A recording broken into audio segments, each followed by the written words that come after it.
사랑하는 단양군 농업인 여러분, 2022년 검은 호랑이 해 이민년 새해가 밝았습니다. 새해 복 많이 받으시고 건강하십시오. 새해 농업인 실용교육은 올해로 무려 50년 이상 진행되는 중요한 교육 행사이지만 올해도 코로나19로 인하여 비대면 동영상 교육으로 진행되어 매우 안타깝게 생각합니다. 올해 영농교육은 동영상으로 준비하였습니다. 한 해 농사 계획을 잘 세울 수 있도록 농업기술센터에서 준비한 농업교육을 잘 받으시길 바랍니다. 농업인 여러분, 이제 또 한 해가 시작되었고 새로운 출발점에 서 있습니다. 겨울은 단순한 농한기가 아닌 한 해 농사를 준비하는 가장 중요한 시기임을 우리 모두 알고 계시리라 믿습니다. 단양군에서는 새해 영농교육을 통해 농업인들이 급변하는 농업 환경 변화에 능동적으로 대응할 수 있는 힘을 키워 최고의 농산물을 생산하고 판매할 수 있도록 지원을 아끼지 않겠습니다. 또한 농업인들과 소통하면서 살기 좋은 농촌 단양을 건설하여 우리 농업인들의 삶의 질이 향상될 수 있도록 더욱더 노력하겠습니다. 올 한 해도 힘차게 정진하면서 풍년 농사 이루시길 기원드립니다. 감사합니다.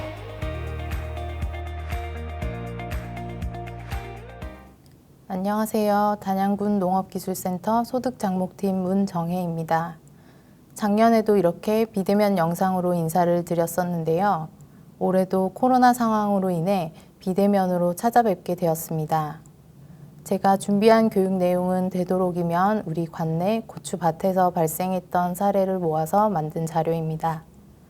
그럼 지금부터 고추 재배를 할 때 영농 현장에서 마주칠 수 있는 사례를 바탕으로 고추 재배 기술에 대해 알아보도록 하겠습니다.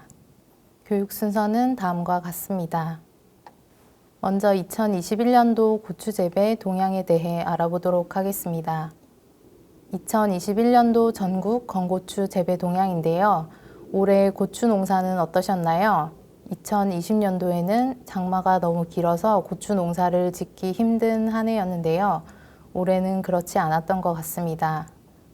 표를 보시면 2021년도의 재배 면적이 2020년도에 비해서 7% 정도 증가를 하였고 생산 단수는 10아르당 239kg으로 평당 근수로 환산을 해보면 한 평당 건고추를 1.3근 정도 수확한 것으로 평년 대비 3.6%, 전년 대비 24%의 생산량이 증가한 것을 확인해 볼 수 있습니다. 그렇다면 우리 단양군은 어땠을까요? 2021년 단양군 고추 재배 면적을 보시면 2020년도에 비해서 농가수와 면적이 증가한 것을 볼 수 있습니다. 앞에서도 말씀드렸지만 2020년도에는 유례없는 긴 장마로 고추 생산량이 하락하면서 고추 가격이 높아졌는데요. 이러한 상황들이 재배 면적이 늘어나는 요인으로 작용한 것 같습니다. 8개 읍면 고추 재배 면적은 464.5헥타로 작년에 비해 7% 정도 증가하였는데요.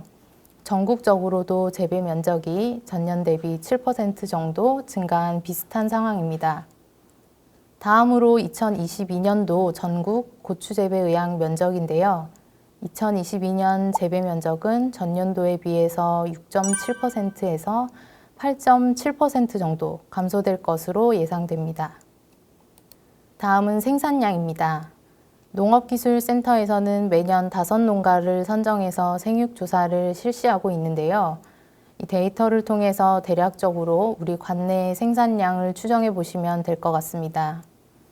또 내가 생산한 양을 계산해 보시고 이 수치와 비교를 해 보시는 것도 좋을 것 같습니다. 2021년 단양군 5농가의 고추 생산량은 평당 2.2근입니다. 2020년 생육조사 결과와 비교해보면 0.6근 정도 증가를 해서 생산량이 늘어난 상황입니다. 앞서 2021년 전국 생산량은 평당 1.3근 정도라고 말씀을 드렸는데요. 단양군 생육조사 농가의 생산량은 평당 2.2근 정도로 월등히 생산량이 많았습니다. 다음으로는 2021년 고추 재배 상황인데요. 9월 2일에 방송되었던 짧은 뉴스를 먼저 시청하시겠습니다. 짧은 장마에 병해충 피해도 적어 고추 작황이 좋은데요. 때문에 가격도 지난해에 비해 낮아진 데다 품질까지 좋아 거래도 활발합니다. 보도에 송국회 기자입니다. 홍고추 직거래 시장이 열린 괴산 농산물 유통센터. 이른 새벽부터 고추 포대를 한가득 실은 경운기와 화물차들이 하나 둘 자리를 잡습니다. 가격을 흥정하는 농민들의 마음은 가볍습니다. 딱딱 맞춰서 비가 와주니까 고추가 아주 잘 자랐어요. 저희들만 자란 게 다른 집들도 다 고추가 좋아가지고 올해는 작황이 좋습니다. 이처럼 올해 작황이 좋아져 가격이 크게 떨어졌습니다. 이날 거래된 고추 가격은 킬로그램당 2,300원으로 지난해 3,875원에 비해 40%가량 낮아졌습니다. 가격 경쟁력에 상품성까지 좋아지다 보니 소비자들의 구매가 이어져 장터에 나온 고추가 1시간도 안 돼 모두 팔려나갔습니다. 세 번째 왔는데요. 그래서 깨끗한 거 먹으려고 이렇게 직접 사서 말려요. 힘들어도. 극심한 폭우와 홍수로 유례없는 흉작을 기록했던 지난해보다 올해는 장마가 짧아 병해충 피해까지 적었던 것이 풍작에 영향을 미쳤습니다. 올해 건고추 생산량은 7만 4천여 톤으로 지난해보다 24% 늘 것으로 전망됩니다. 폭염 때 그 농가가 포장 관리를 잘해서 재배는 안정적인 생육을 보였습니다. 농가 소득은 전체 한 180억 원 정도로 예상이 됩니다. 산지 건고추 가격도 30% 가까이 떨어져 평년 수준을 회복한 상황. 김장철을 2달여 앞둔 농가와 소비자들은 부담을 한시름 덜게 됐습니다. KBS 뉴스 송국혜입니다. 올해는 고추 정식을 하고 초반에 저온 피해가 있었는데요. 후에 회복이 되었고 뉴스에서처럼 짧은 장마로 병해충 피해가 적었습니다. 하지만 수확을 앞두고는 가을 장마가 지속되어서 탄저병 피해가 우려되었는데요. 탄저병 피해가 크지 않고 작황이 매우 양호한 상황이었습니다. 이제 본격적으로 육묘 관리 및 재배 기술에 대해 알아보도록 하겠습니다. 먼저 육묘상 준비입니다. 우리 단양군은 대부분 자가육묘를 많이 하시기 때문에 육묘하실 때 몇 가지 말씀드리고 싶은 주의사항입니다. 육묘할 때 나타나는 문제는 대부분이 온도 관리, 물 관리 소홀에서 시작되는데요. 육묘상에 온도계를 설치하실 때에는 최고 최저 온도가 표시되는 온도계를 사용하셔서 온도를 관리해 주셔야 합니다. 왼쪽 상단의 사진처럼 아직도 이런 온도계를 쓰고 계시는 농가분들이 계시는데요. 이런 온도계는 현재 온도만 표시가 되어서 야간의 최저 온도가 몇 도까지 내려가는지, 한낮의 최고 온도가 몇 도까지 올라가는지 알 수 없기 때문에 온도계를 설치하실 때에는 꼭 최고 온도가 표시되는 온도계를 설치해 주시는 게 좋습니다. 다음으로는 육묘 받침을 사용해 주시면 좋습니다. 가식을 하시고 육묘 트레이를 두실 때 왼쪽 하단의 사진처럼 맨 땅에 바로 두지 마시고요. 오른쪽처럼 육묘 받침을 깔아주시고 그 위에 육묘 트레이를 올려주시면 땅에서 올라오는 냉기와 바닥의 물고임으로 인해 발생하는 과습 피해를 예방할 수 있습니다. 저런 받침이 없으신 분들은 집에 가지고 계신 벼 모판이나 빈 육묘 트레이를 뒤집어서 깔아주시고 그 위에 육묘한 것을 올려두셔도 좋습니다. 다음으로는 육묘하우스에 방충망을 설치하셔서 해충이 유입되는 것을 막아주시는 것이 좋습니다. 육묘하실 때 가장 문제가 되는 해충은 진딧물 총체벌레인데요. 이런 해충들을 물리적으로 차단해주면 병이나 바이러스 피해를 예방할 수 있습니다.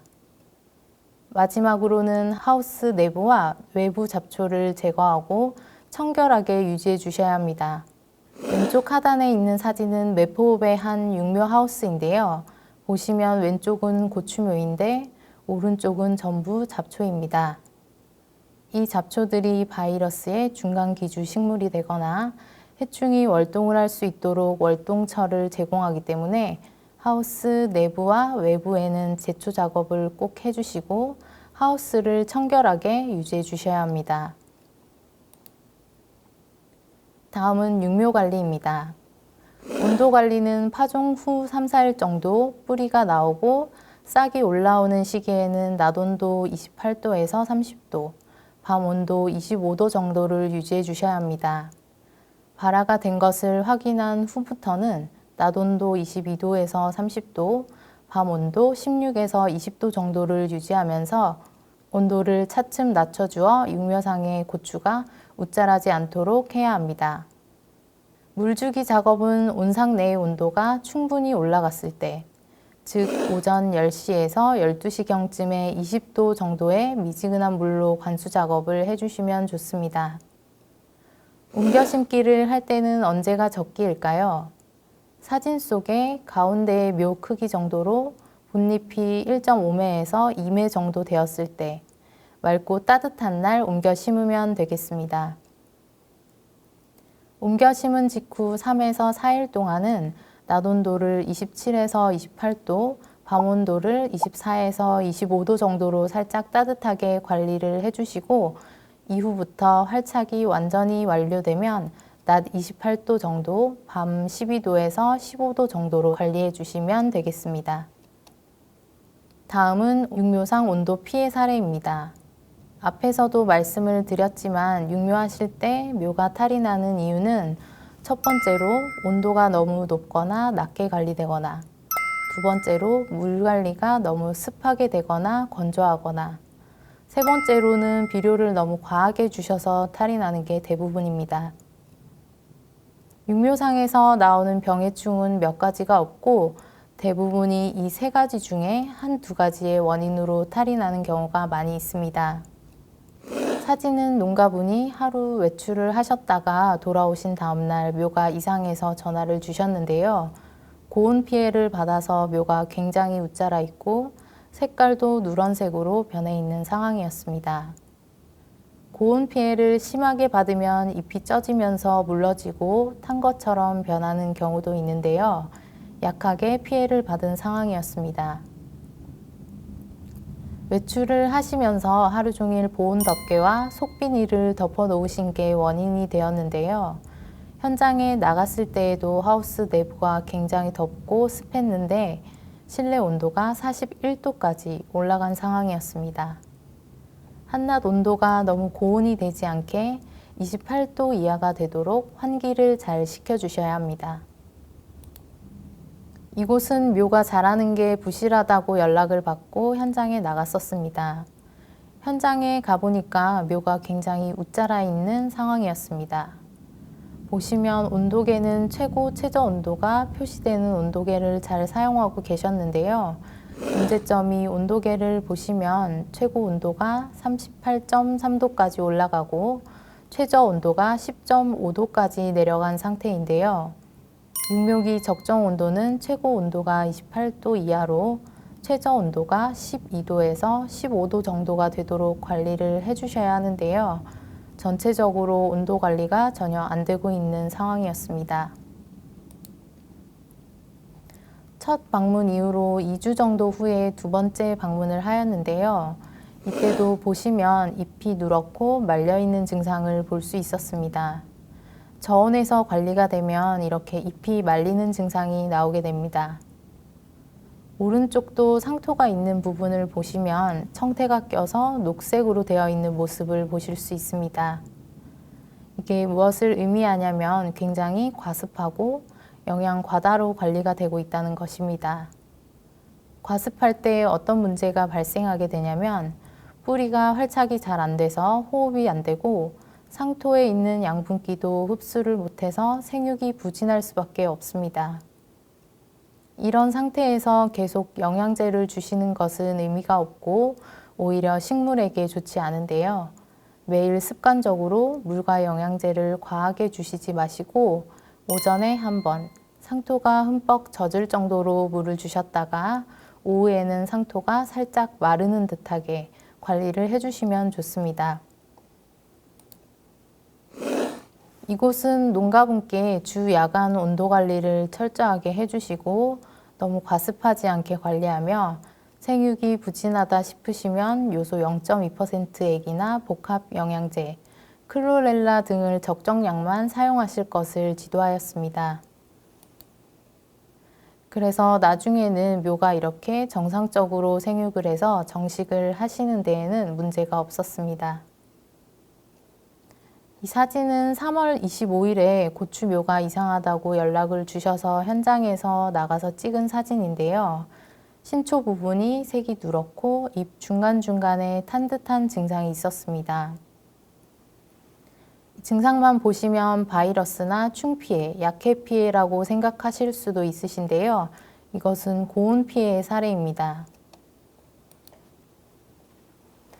육묘상에 온도계가 2개 설치되어 있었는데 확인을 해보니까 온도계의 온도가 보시면 첫 번째 온도계는 최고 온도 50도, 최저 온도 7도, 두 번째 온도계는 최고 온도 46도, 최저 온도 8도로 온도 관리가 너무 높거나 낮게 관리가 되어 있는 것을 확인할 수 있었습니다.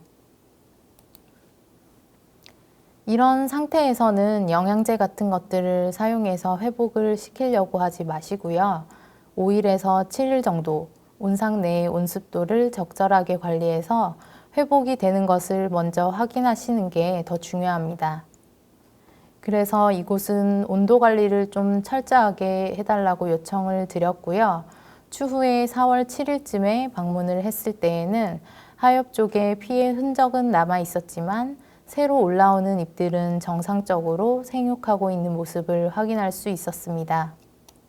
다음 사례는 농가분께서 바이러스 의심 증상으로 연락을 주셨습니다. 보시면 잎이 보라색으로 변해 있고 연맥도 전부 보라색으로 변해 있었습니다.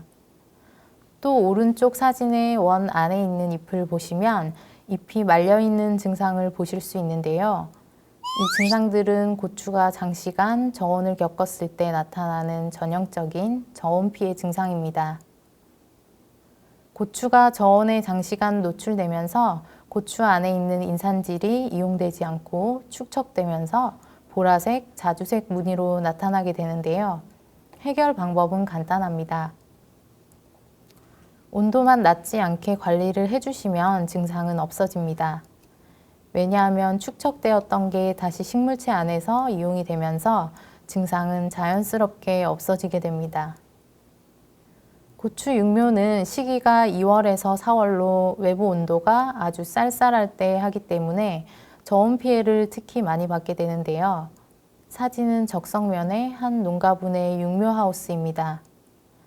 이곳처럼 바람막이용으로 출입문 쪽에 방풍을 할 수 있는 가벽을 설치하시거나 속비닐을 벗기실 때 양옆 위쪽으로 고정해 주셔서 환기를 할 때 출입문과 측창에서 발생하는 외기의 찬바람이 고추 육묘에 직접 닿지 않도록 조치해 주시면 좋습니다. 다음으로는 과다 영양제 피해 사례입니다. 이곳은 비료와 영양제 과다 사용으로 인해서 피해가 발생했었던 사례입니다. 2021년 4월 19일에 현장에서 찍은 사진인데요. 사진을 보시면 신초 부분이 다 시들어서 고사된 상황이었습니다. 육묘상 전체에 이런 피해를 입으셨는데요. 농가분께서 마늘에 사용하고 남은 농약이 아까우셔서 농약을 치셨는데 신초 부분이 다 고사되어서 피해를 입었습니다. 그래서 고사된 부분은 잘라내시고 묘를 최대한 살려보고 싶으셔서 영양제를 좀 과하게 사용하시면서 이런 피해를 입게 된 상황이었습니다. 이 정도 상태이면 정식이 불가능한 상황입니다. 그래서 농가분은 피해를 입은 고추는 폐기를 하시고 농업기술센터 공동육묘장에 고추묘를 신청하셔서 도움을 받으셨던 사례입니다. 다음은 3월 31일에 어상천에서 찍은 사진입니다. 농가분께서 고추묘를 웃자라지 않게 튼튼하게 잘 키워보고 싶으셔서 칼슘제를 치셨는데요. 너무 과하게 칼슘제를 치신 상황이었습니다. 사진을 보시면 고추 잎이 시들어 있고 잎과 트레이가 하얗게 칼슘제로 덮여 있었습니다. 그래서 농가분께는 물을 한번 흠뻑 주셔서 칼슘제를 씻어내 주시고 더 이상 영양제나 비료 같은 것들은 주시지 마시고 잘 관리를 해서 최대한 살릴 수 있는 고추묘들은 살려보자고 말씀을 드렸었는데요. 그 이후로 일주일 정도 뒤에 방문을 했었는데 하엽 쪽에 피해를 입어서 잎이 시들어 있는 흔적은 남아 있었지만 새순이 잘 나오고 또 곁순도 많이 나와서 회복이 된 상황이었습니다. 이렇게 사례를 통해서 보셨듯이 육묘를 하실 때 물, 온도, 영양 관리로 인해 대부분 고추가 탈이 나기 때문에 이러한 점들은 염두에 두시고 육묘를 하시면 되겠습니다. 다음으로는 포장 준비입니다. 정식 2주 전까지는 석회와 퇴비를 넣고 깊이 가리를 하고 1주 전까지는 비료 살포 작업과 경운 작업, 두둑 작업을 완료하셔야 합니다. 특히 정식 전에 석회와 비료 등을 너무 급하게 혼합해서 경운 작업을 하시는 경우에 가스 피해가 발생할 수 있으니 가스 피해를 입지 않도록 주의하셔야 합니다. 또한 가장 중요한 점은 밭을 만드실 때에는 먼저 토양 검정을 받아보시고 결과에 따라서 가감을 하셔서 석회나 밑거름 등을 살포하시면 되겠습니다. 포장 준비를 완료하시고 정식을 하실 때에는 기상 상황을 잘 살펴서 서리 피해가 없는 5월 상순경에 정식을 하시면 되겠습니다. 사진 속 농가분께서는 4월 19일쯤에 정식을 하셨는데요. 너무 일찍 심으셔서 냉해 피해가 걱정이 됐었는데 결국 여기는 냉해 피해를 입고 회복이 되는 데에는 시간이 좀 걸렸습니다. 다음으로 정식을 하실 때 가장 올바른 정식 깊이는 그림 중에 몇 번째일까요? 네, 2번째입니다. 첫 번째는 너무 깊게 심어졌고 세 번째는 너무 얕게 심어서 뿌리가 밖으로 노출되기 때문에 2번째 그림처럼 포트에 심어진 깊이만큼 심으셔야 합니다. 흔히들 첫 번째 그림처럼 많이 심으시는데요. 그러면 안 되는 이유가 줄기에서 새로 뿌리가 발생하기 때문입니다. 이 뿌리를 부정근이라고 하는데요. 실제 사진을 보며 설명드리겠습니다. 이 사진은 저희 팀장님께서 실제로 농가분들께 보여드리기 위해서 직접 심은 고추인데요. 하나는 포트 깊이만큼만 심고 다른 하나는 일부러 포트 깊이 이상으로 깊게 심었습니다. 사진에서 왼쪽이 포트 깊이만큼 심어진 것이고 오른쪽의 고추묘는 깊게 심은 것인데요. 어떤 차이가 보이시나요? 앞서 그림으로 말씀드린 것처럼 오른쪽의 고추묘는 깊게 심어진 높이인 붉은 선까지 줄기 부분에서 부정근이 발생하였습니다. 이렇게 되면 줄기에서 뿌리가 새로 나오기 때문에 기존의 뿌리 발달이 저조하고 활착이 늦어지며 새 뿌리의 발생에 에너지가 소모되기 때문에 저온이 왔을 때 피해를 입을 가능성이 높아지게 됩니다. 그렇기 때문에 꼭 정식을 하실 때에는 포트 깊이만큼만 심어주시는 게 좋습니다. 다음으로는 정식 후에 추비를 주는 방법입니다. 질소와 칼리의 60%는 밑거름으로, 나머지 40%는 웃거름으로 여러 번 나누어 주게 되는데요. 추비는 생육 상황에 따라서 4회에서 5회 정도, 정식 25일 후부터 20에서 30일 간격으로 시용을 합니다. 1차 때에는 어린 묘이기 때문에 뿌리가 활착이 되기 전이라 뿌리에서 너무 멀지 않은 곳인 포기와 포기 사이에 추비를 하시고 어느 정도 뿌리가 발달한 2차 추비 때에는 포기와 포기 사이에 두둑 하단 부분에 추비를 하시면 되겠습니다. 충분히 뿌리가 고랑까지 내려왔을 때인 3차, 4차 때에는 헛골에 추비를 주셔도 괜찮겠습니다. 앞서 관행적으로 추비 주는 방법을 말씀드렸는데요. 앞으로는 추비 주는 방법을 바꿔서 노동력이 절감되는 쪽으로 가야 할 것 같습니다. 추비를 주는 시기가 한창 더운 시기이고 앞으로 날씨도 계속 더워지고 있기 때문에 농가분들께서 추비를 주실 때 굉장히 힘들어 하시는데요. 이제는 밭을 만들 때 애초에 완효성 비료를 사용하시거나 점적 관수 시설을 이용해서 관수와 비료를 함께 주는 관비 재배를 하거나 부족한 부분은 연면 시비를 해주시면 고온기에 추비 시용에 소요되는 노력이 많이 줄어들 것이라고 생각됩니다. 다음으로는 관수 방법입니다. 관수 방법에는 여러 가지 방법이 있습니다. 사진에서처럼 스프링클러나 분수호수가 있는데요. 특히 스프링클러는 다른 관수 방법에 비해 설치 방법이 쉬워서 사용하시는 농가분들이 간혹 계시는데요. 관수량 대비 효율적이지 못한 방법이기 때문에 되도록이면 다음 장에 점적 관수를 사용하시면 좋습니다. 사진은 점적 관수가 설치된 사진입니다. 왼쪽은 점적 테이프를 피복 비닐 안으로 넣어 설치한 상황이고 오른쪽 사진처럼 상황이 여의치 않으시면 점적 테이프를 비닐 위로라도 설치해 주시면 좋겠습니다. 이렇게 점적 관수로 물을 주는 것이 적은 양으로 가장 효율적으로 물을 주는 방법이 되겠습니다. 앞에서도 말씀을 드렸지만 점적 관수 시설을 이용해서 물과 함께 비료를 섞어 주시는 것을 관비 재배라고 하는데요. 800배에서 1200배로 물 비료를 만들어서 관수와 동시에 시비를 하시면 노력 절감은 물론 다수확을 할 수 있는 방법이 되겠습니다. 다음은 재배 사례입니다. 막덮기 부직포 재배인데요. 정식 후에 일라이트 부직포를 덮어서 재배하는 방법입니다. 부직포를 덮기 때문에 서리, 냉해 등의 피해에 대응을 할 수 있고 생육 초기에 기온을 높여주고 조기 재배를 하기 때문에 다수확을 할 수 있는 재배 방법입니다. 주의하실 사항은 조기 정식을 하실 때에도 4월 중하순경에 기상 상황을 살피셔서 서리가 없을 때 정식을 하시고 부직포의 제거는 고추, 신초, 상부가 부직포에 닿은 후 7일 내외로 제거해 주시면 되겠습니다.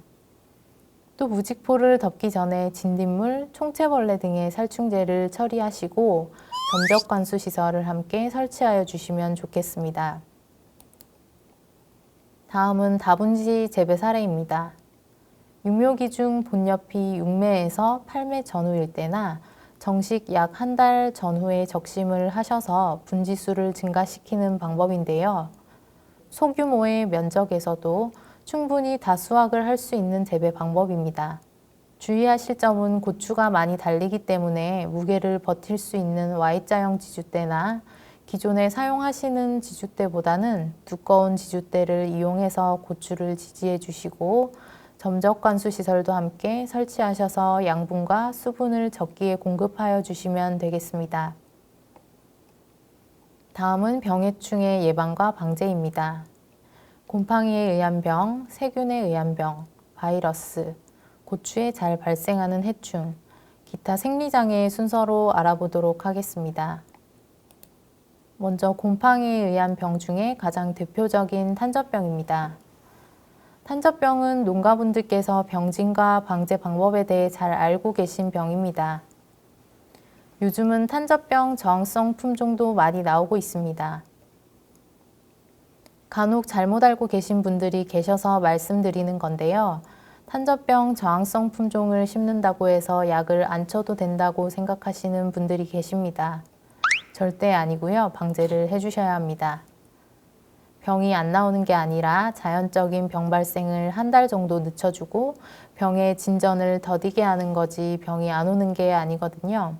그래서 저항성 품종만 믿고 약을 안 치시다가는 낭패를 당하는 경우가 많이 있습니다. 탄저병은 고온 다습한 환경에서 많이 나오는데요. 비와 바람이 같이 오는 조건에서 잘 발생하게 됩니다. 그럼 우리나라 기상 조건 중에 가장 쉽게 걸릴 수 있는 조건은 언제일까요? 맞습니다. 태풍이 지나가고입니다. 사진도 장마와 태풍이 지나가고 현장에서 찍은 사진인데요. 보통 태풍이 지나가고 일주일 정도 뒤에 발생할 확률이 가장 높다고 합니다. 사진을 보시면 우리 눈으로 볼 때 고추 하나의 원형의 병반이 2개에서 3개, 많게는 5개에서 6개 정도로 보이는데요. 이 병반 하나에 탄저병균들이 1000만 마리가 있다고 합니다. 또 이 탄저병균들이 겨울에 날씨가 추우면 얼어 죽을 거라고 생각하시는데요. 월동이 가능합니다. 탄저병균들은 기본적으로 생존 조건이 극한의 조건에서도 최장 4년까지 생존이 가능하다고 합니다. 역병은 8년까지고요. 그래서 나는 이 밭에 고추를 처음 심는데 탄저병이 나오겠어 하시는 농가분들이 간혹 계시는데요. 나오는 경우도 많이 있습니다. 탄저병은 등록되어 있는 방제약이 많아서 등록된 방제약제로 방제를 해주시면 되는데요. 방제약제를 사용하는 법을 알려드리겠습니다. 탄저병 방제약제는 2가지로 나눌 수 있습니다. 병이 발생하기 전까지는 보호용 살균제를 치시고 병이 발생하고 난 후에 사용하시는 치료용 살균제가 있습니다. 기본적으로 탄저병이 발생하기 전, 장마기 직전까지는 차군, 카군의 보호용 살균제를 쳐주시면 됩니다. 농가분들이 현장에서 가장 많이 치시는 보호용 살균제는 상품명으로 안트라콜, 델란 등이 있습니다. 보호용 살균제는 병이 발생하고 나서 치시면 효과가 많이 떨어지고 물에 잘 씻겨 내려가는 특징이 있기 때문에 장마기 직전에 예방적 목적으로만 쳐주시는 게 좋습니다. 병이 발생하기 시작하는 장마기 초반부터는 치료용 살균제를 쳐주시면 되고 병이 좀 번져나가기 시작하는 8월쯤에는 보호용 살균제와 치료용 살균제가 합쳐진 혼합제나 다른 기작의 치료용 살균제를 사용하시면 되겠습니다. 과거에 발생하는 탄저병원균은 고추의 잎과 과실을 공격했는데요. 최근에 발생하는 탄저병원균의 대부분은 고추의 과실만을 공격하기 때문에 5월부터 과실도 없는 상황에서 약을 치실 필요가 없습니다. 또한 대부분의 농가에서 많이 사용하시는 치료용 살균제로는 상품명으로 보시면 카브리오, 프린트, 오티바 등의 농약입니다. 모두 이름과 성분이 다르기 때문에 농가분들이 다른 농약인 줄 알고 카브리오를 치신 후에 프린트도 치시고 그 후에 오티바를 치시는 경우가 많이 있는데요. 모두 다 3그룹의 같은 농약으로 보셔야 합니다. 이렇게 연용을 하게 되면 내성이 생기기 때문에 내성이 생기지 않도록 중간에 다른 4그룹의 치료용 살균제를 끼워 넣어서 약을 번갈아서 쳐주시는 게 좋습니다. 약을 치실 때에는 꼭 병든 과실은 제거를 해주시고 방제 약제를 처리하시는 게 탄저병 방제에 가장 효과적인 방법이 되겠습니다. 다음은 잔록병입니다. 이 잔록병은 기본적으로 다습한 조건에서 잘 나오게 되는데요. 균의 종류에 따라 저온에서 잘 나타나는 균이 있고 고온에서 잘 나타나는 균이 있습니다. 또 특징적인 게 지제부 부분이 잘록해지면서 묘가 쓰러지는 증상이 나타납니다. 등록되어 있는 방제 약제는 굉장히 많아서 방제를 해주시면 되는데요. 약을 치실 때 주의하실 점이 있습니다. 꼭 먼저 발병주를 제거하신 후에 약을 치셔야 합니다.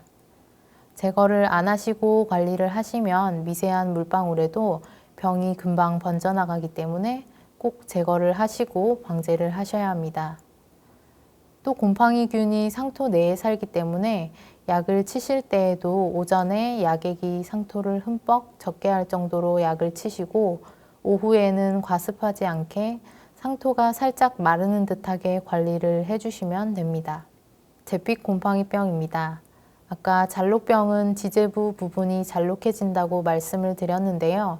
잿빛 곰팡이병은 줄기 중간 부분이 물러지면서 잘록해지고 그 부분이 굽어지게 됩니다. 잿빛 곰팡이병은 저온 다습한 상황에서 많이 나옵니다. 오른쪽 사진의 상토 부분을 보시면 과습, 과다 영양 상태로 관리가 되어서 청태가 껴있는 게 보이시죠? 이런 상태에서 저온으로 관리가 되면 잿빛 곰팡이병이 잘 발생하게 됩니다. 재핏 곰팡이병은 잘록병보다 구분하시기가 쉬운데요. 사진에 보시면 곰팡이가 올라온 게 보이시나요? 연탄재 색의 곰팡이가 보이시죠? 이런 특징들을 잘 기억하시고 등록된 약재를 사용하셔서 방제를 하시면 되겠습니다. 다음은 흰별무늬병입니다. 이 병의 원인도 곰팡이균이 원인입니다. 사진을 보시면 하얀색의 수많은 점무늬가 잎에 형성이 되어서 밤하늘의 별이 흩뿌려진 것처럼 보이게 됩니다. 증상이 심해지면 흰 점들이 합쳐져서 큰 점무늬로 발달하기도 하고 더 심해지면 잎이 노랗게 되면서 낙엽이 지게 됩니다. 잎뿐만 아니라 과실이나 줄기에도 병반이 생기기도 하는데요. 이 병은 너무 심하게 오면 세력이 약해져서 고추 수량이 감소하게 됩니다. 방제를 하실 때에는 탄저병 약으로 방제가 가능하기 때문에 탄저병에 준해서 약재를 살포해 주시면 됩니다. 다음은 역병입니다. 예전에는 고추에 가장 방제해야 할 병으로 탄저병과 양대산맥을 이루던 병인데요. 요즘에는 저항성 품종으로 많이 극복이 된 상황입니다. 하지만 요즘 다시 문제가 되고 있는 이유가 예전에는 단독으로 역병 저항성 품종이 많이 나왔는데요. 요즘에는 역병과 바이러스에 동시에 저항성을 갖는 복합 내병계 품종으로 가다 보니까 기존에 나왔던 역병 저항성 품종보다는 저항성이 떨어지고 있는 것 같습니다. 2021년도에 관내에서도 굉장히 많이 발생했었던 병 중에 하나입니다. 예전에는 골을 따라서 골 전체에 전부 발생하는 모습을 보였다면 요즘은 대부분 농가분들이 저항성 품종을 심기 때문에 사진에서처럼 증상이 군데군데 발생하는 모습을 보이고 있습니다. 다음 역병의 특징적인 증상으로는 뿌리와 지재부 부분이 썩으면서 포기채로 말라 죽는 모습을 보입니다. 곰팡이균이 뿌리를 공격해서 뿌리를 썩게 하고 물과 영양분을 못 빨아올려 시들어 죽게 되는데요. 사진을 보시면 지재부 부분도 물러서 갈변이 되어 있고 뿌리도 썩어서 잘 뜯어지는 현상이 나타났습니다. 역병은 등록되어 있는 방제약이 많이 있기 때문에 등록된 약을 사용하셔서 방제를 해주시면 됩니다. 하지만 방제를 하실 때 지상부 쪽으로 연면살포를 하시면 아무런 의미가 없습니다. 병원균이 전부 지하에 있기 때문에 약재를 관주해 주시는 게 제일 효과적인 방법입니다. 요즘에는 역병도 바이러스처럼 간이 진단을 할 수 있습니다. 상단의 사진처럼 두 줄이 나오면 양성으로 역병에 감염된 것으로 보시면 됩니다. 올해는 역병이 관내에서 다 발생하였는데요. 공통점이 발생지 대부분이 논이었던 곳을 고추밭으로 전환한 곳이나 배수가 잘 안 되는 곳, 오랜 시간 침수가 되었던 곳에서 병이 많이 발생하였습니다. 따라서 포장의 일항을 높게 해서 배수가 잘 되도록 관리를 해주시고 가급적 배수가 잘 안 되는 논재배는 피하는 것이 좋겠습니다. 다음은 세균에 의한 병인 풀마름병, 청고병입니다. 청고병도 올해 많이 발견이 되었는데요. 증상은 역병처럼 잘 자라다가 시들어 죽습니다. 청고병은 한창 더운 7월에서 8월까지는 많이 나오다가 온도가 떨어지고 선선한 날이 오면 발생률도 감소하게 되는데요. 이 청고병도 고온성 병이라서 앞으로 문제가 될 병으로 예상됩니다. 청고병은 낮에는 시들고 저녁이나 구름 끼는 날, 새벽에는 회복이 되면서 이 증상들이 반복되다가 돌연 폭이 전체 잎이 아래로 처지면서 시드는 게 특징입니다. 앞에 사진의 고추를 줄기 부분을 잘라보았더니 물감 부분이 갈변되어 있는 것을 볼 수 있었습니다. 기본적으로 세균병은 어떻게 걸리게 되냐면 상처나 구멍을 통해서 세균이 침입을 하는데요. 이 청고병은 땅속 뿌리의 미세한 상처를 통해서 세균들이 침입을 해서 물관부를 통해 따라 올라가서 증식을 하게 됩니다. 그러면서 물관부가 막히게 되니까 식물이 시들어서 죽는 증상이 나옵니다. 요즘에는 청고병 또한 간이 진단키트로 진단이 가능합니다. 이 사진은 청고병이 발생했었던 포장인데요. 앞서 역병이 많이 발생한 지역처럼 논재배지이고 침수되었던 흔적이 있었습니다. 청고병 또한 과습하지 않도록 배수가 잘 되게 관리해 주시는 게 중요합니다. 방제를 하실 때에는 세균병에는 방제약이 동수화제와 마이신 계열의 항생제로 한정적인데요. 청고병에는 동수화제보다는 마이신 계열의 항생제가 더 효과가 있고요. 청고병은 확 번져나가는 성질이 없고 중간중간 나오는 병이기 때문에 발병주는 제거를 하시고 발병주 주위를 위주로 땅에 찔러서 관주해 주시는 게 가장 좋은 방제 방법입니다. 많이들 알고 계신 청고병 진단 방법으로 줄기를 잘라서 물에 꽂아 관찰하는 방법이 있는데요. 동영상을 잠깐 보시겠습니다.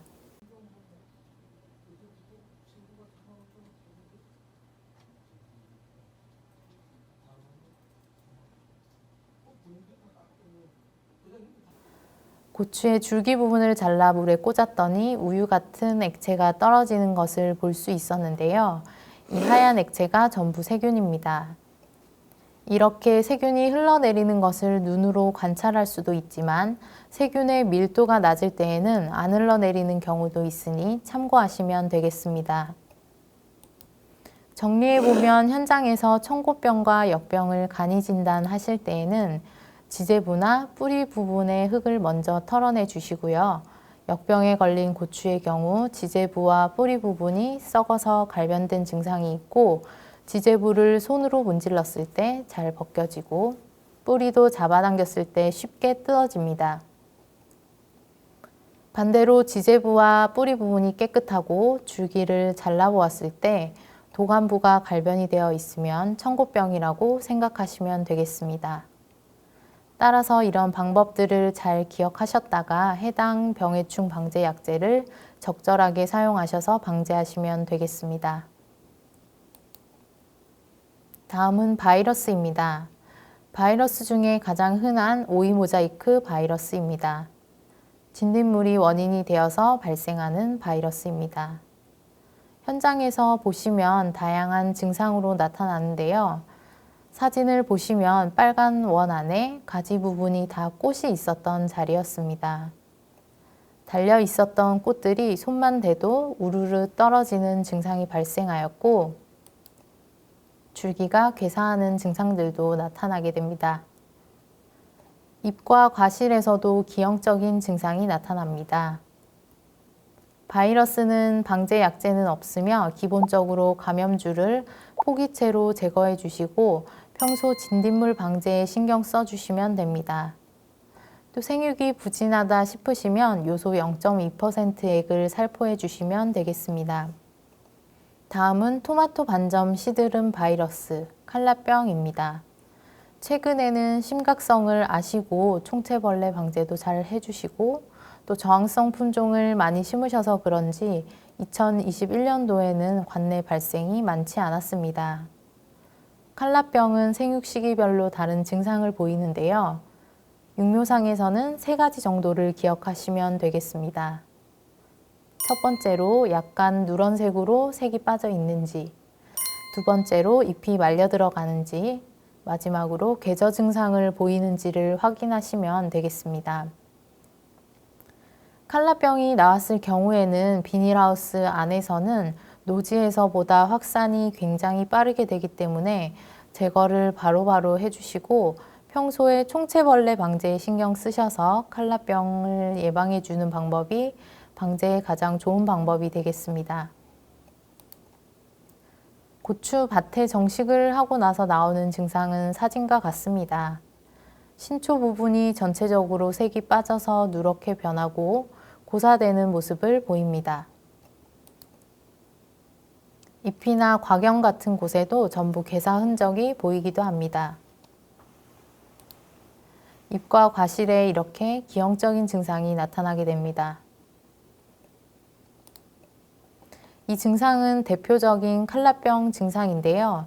링스팟이라고 잎의 원형의 모양에 무늬가 찍히게 됩니다. 왼쪽 사진은 잎의 원형 모양이 겹겹이 나타난 모습입니다. 이것도 과실에 나타나는 대표적인 증상인데요. 과실이 정상적인 색이 아니라 얼룩덜룩한 색의 무늬가 나타나게 됩니다. 방제 방법으로는 잘 알고 계시지만 칼라병은 총체벌레가 원인이 되기 때문에 육묘하실 때부터 총체벌레 방제를 철저하게 해주셔야 합니다. 또 제초 작업도 철저히 해주셔야 하는데요. 오른쪽에 사진을 보시면 이 잡초가 별꽃이라는 잡초인데요. 칼라병의 중간기주 식물입니다. 별꽃이 중간기주 식물이자 총체벌레가 월동을 할 수 있도록 도와주기 때문에 예방적인 차원에서 제초 작업을 해주셔야 합니다. 그 밖의 방법으로는 바사미드로 토양 소독을 해주시거나 칼라병 저항성 품종을 심는 것도 칼라병을 예방할 수 있는 방법입니다. 다음은 해충 피해입니다. 문제가 되는 고추의 해충은 진딧물, 총체벌레, 담배나방 등이 있는데요. 먼저 진딧물입니다. 진딧물은 습성이 잎 뒷면이나 새순의 뒤쪽에 많이 생기는 습성이 있는데요. 그래서 약을 치실 때 주의하실 점이 있는데 위에서 아래로만 약을 치시면 안 됩니다. 약액이 잎 뒷면에 맞을 수 있게 밑에서 위로 약을 살포해 주셔야 합니다. 사진을 보시면 잎과 피복 비닐에서 광택이 나는데요. 진딧물들이 배출한 끈적한 감로가 잎과 비닐을 다 뒤덮고 있는 모습입니다. 오른쪽에 피복 비닐을 자세히 보시면 하얀 가루 같은 것들이 떨어져 있는 모습을 볼 수 있는데요. 이것은 진딧물의 탈피각입니다. 이 정도의 상태라면 굉장히 진딧물 피해가 심각한 상황입니다. 다음 사진을 보시면 진딧물로 인해서 그을음이 생겨 고추의 잎과 과실에 발생한 모습입니다. 그을음 피해가 심해서 수확할 수 있는 과실이 없는 상황입니다. 진딧물은 각종 바이러스의 원인이 되는 해충이기 때문에 적기에 방제를 잘 해주시는 것이 중요합니다. 올해 7월쯤에 어떤 사례가 있었냐면 농가분께서 진딧물 방제를 열심히 했는데 방제가 전혀 되지 않고 진딧물이 안 잡힌다고 전화를 주셔서 현장에 나가보았는데요. 사진처럼 잎 뒷면에도 진딧물이 많이 붙어 있고 감로로 잎이 광택이 나는 상황이었습니다. 그래서 약을 어떻게 치셨냐고 여쭤봤더니 농가분께서 약도 여러 가지 약으로도 쳐보고 약을 칠 때도 센터에서 가르쳐준 대로 위에서 아래로도 치고 잎 뒷면에도 잘 묻을 수 있게 아래에서 위로도 약을 쳤는데도 방제가 전혀 안 된다라고 말씀을 하셨습니다. 그래서 그럼 약은 어떤 걸 치셨냐고 물어보니까 지금까지 오신, 팬텀, 코니도 이렇게 3개를 치셨고 비카드라는 농약은 제가 현장에 갔을 때 이제 치시려고 사오셨더라고요. 이렇게 약을 여러 가지로 열심히 치셨는데 왜 진딧물이 안 잡혔을까요? 이 농약들이 이름도 다르고 회사도 다르고 성분도 다르지만 작용 기작을 보시면 전부 4A로 같은 종류의 농약을 계속 사용하셨기 때문에 진딧물에 내성이 생겨서 방제가 안 됐던 것입니다. 그래서 농가분께는 여태 사용하신 농약이 다 같은 종류이고 이 비카드도 같은 종류의 농약이니 농약사에 가셔서 숫자가 다른 농약으로 바꾸셔서 방제를 하시라고 말씀을 드렸던 사례가 있었습니다. 방제를 하실 때에는 처음에 치셨던 농약의 숫자를 잘 기억하셨다가 다음에 치실 때에는 다른 번호의 농약을 사용하셔서 쳐주셔야 합니다. 다음은 총체벌레인데요. 총체벌레는 칼라병을 옮겨오는 해충이라서 중요하기도 하지만 밀도가 높아지면 수정이 잘 안 되고 불량과가 나오게 됩니다. 오른쪽 사진처럼 총체벌레 피해를 받은 과실은 그 부분이 생장이 잘 안 돼서 고가로 발생하게 됩니다. 총체벌레는 꽃 속에서 잘 발견할 수 있는데요. 꽃이 없는 시기나 육묘상에서는 잎에 V자 모양의 홈이 찍히는 증상을 발견하시면 눈에는 보이지 않지만 총체벌레가 있다고 생각을 하시고 방제를 해주셔야 합니다. 총체벌레 사용 약제 중에 최근 보고된 연구에 의하면 13번 그룹과 5번 그룹의 살충제가 효과가 좋은 것으로 나타났는데요. 약을 선택하실 때 약 포장지를 잘 보시고 살충제는 오른쪽 농약의 포장지처럼 종류가 숫자로 표시되거든요. 포장지에 표시된 숫자가 13번, 5번인 약재를 쳐주시는 것도 좋고요. 아니면 13번이나 5번이 포함되어 있는 혼합제를 사용하시는 것도 총체벌레 방제에 효과적입니다. 다음으로는 담배나방입니다. 유충이 과실을 공격해서 과실의 상품성을 떨어뜨리는데요. 담배나방은 홍고추보다는 청고추를 좋아하는 특성이 있어서 청고추가 가장 많이 날리는 시기가 담배나방이 많은 시기라고 생각하시면 되겠습니다. 과실의 구멍을 뚫고 과실 속을 파먹은 후에 배설물을 배출해서 과실에 피해를 주고 있습니다. 사진을 보시면 피해를 입은 과실들인데요. 대부분 담배나방이 과실을 가해하고 난 후에 2차적으로 무름 증상이 나타납니다. 이런 과실들은 보이는 대로 제거를 해서 고추밭 밖에서 버려주셔야 합니다. 과실 속에 담배나방 유충이 있을 수 있기 때문에 꼭 고추밭 밖으로 제거해 주시고요. 방제약은 아까 말씀드렸듯이 총체벌레에 등록되어 있는 살충제가 대부분 담배나방에도 등록이 되어 있기 때문에 13번, 5번 그룹의 약재를 이용하셔서 방제를 해주시면 되겠습니다. 다음은 생리장애입니다. 가장 먼저 흔하게 현장에서 보실 수 있는 증상인 석회결핍 증상입니다. 고추 끝부분이 함몰되면서 갈색으로 변하고 씨앗이 검게 변하는 증상을 보입니다. 대부분이 석회결핍 증상이 먼저 오고 후에 병반위로 검은 곰팡이가 생기게 됩니다. 석회결핍은 감을 때 잘 나오는 증상입니다. 밑거름으로 석회를 넣어주시거나 평상시에 가물지 않도록 수분 관리를 잘 해주시면 됩니다. 또 염화칼슘 0.3에서 0.5% 액을 3회 정도 연면 시비해 주시면 되겠습니다. 다음은 붕소결핍 증상입니다. 가로로 반듯한 무늬가 생기는데요. 밭을 만드실 때 기비로 붕사나 붕산 300평당 2kg를 넣어주시면 됩니다. 응급 대책으로는 붕사 또는 붕산 0.1에서 0.2% 정도 수용액을 연면 살포해 주시면 되겠습니다. 다음은 열과 증상입니다. 현장에 나갔을 때 열과가 심하게 온 상황이었습니다. 품종에 따라서 열과 증상이 심한 품종이 있을 수 있으니 품종을 선택하실 때 주의하셔서 열과 품종이 적은 품종을 선택하셔야 합니다. 품종의 문제는 일부분이고 대부분이 기상적인 요인으로 인해서 발생하는 생리적인 장애입니다. 비가 많이 오고 나서 온도가 올라가는 상황이 되면 과실의 수분 함량이 굉장히 많아지게 됩니다. 이 상태에서 증산작용에 의해서 세포가 팽창을 하다 보면 과실이 갈라지게 되는데요. 평소에 급격한 수분 변화가 없도록 관리해 주는 것이 예방적인 방법이고 발생이 되었다면 보이는 대로 제거해 주시는 방법밖에는 없습니다. 다음은 일소과입니다. 과실이 햇볕에 데이거나 타는 현상입니다.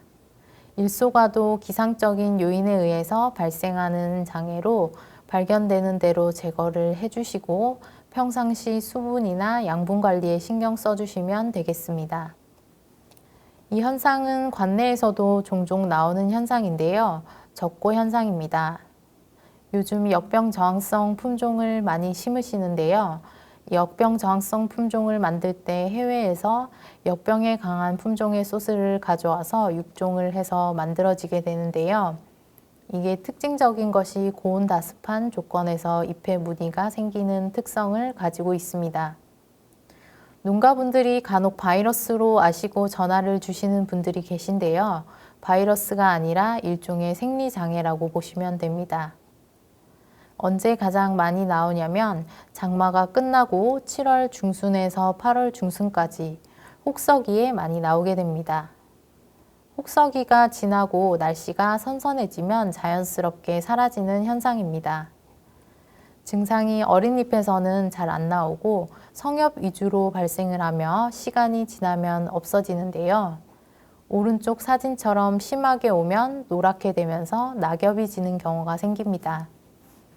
생육상 크게 문제가 되는 병은 아니지만 생육이 부진하지 않게 요소 비료를 연면 시비해 주시면 됩니다. 제가 준비한 내용은 여기까지고요. 앞으로 고추 농사를 지으시는 데는 조금이나마 도움이 되었기를 바라겠습니다. 올 한 해도 풍년 농사 지으시길 바라고요. 농사를 지으시다가 문의사항이 생기시면 단양군 농업기술센터로 연락 주시기 바랍니다. 감사합니다.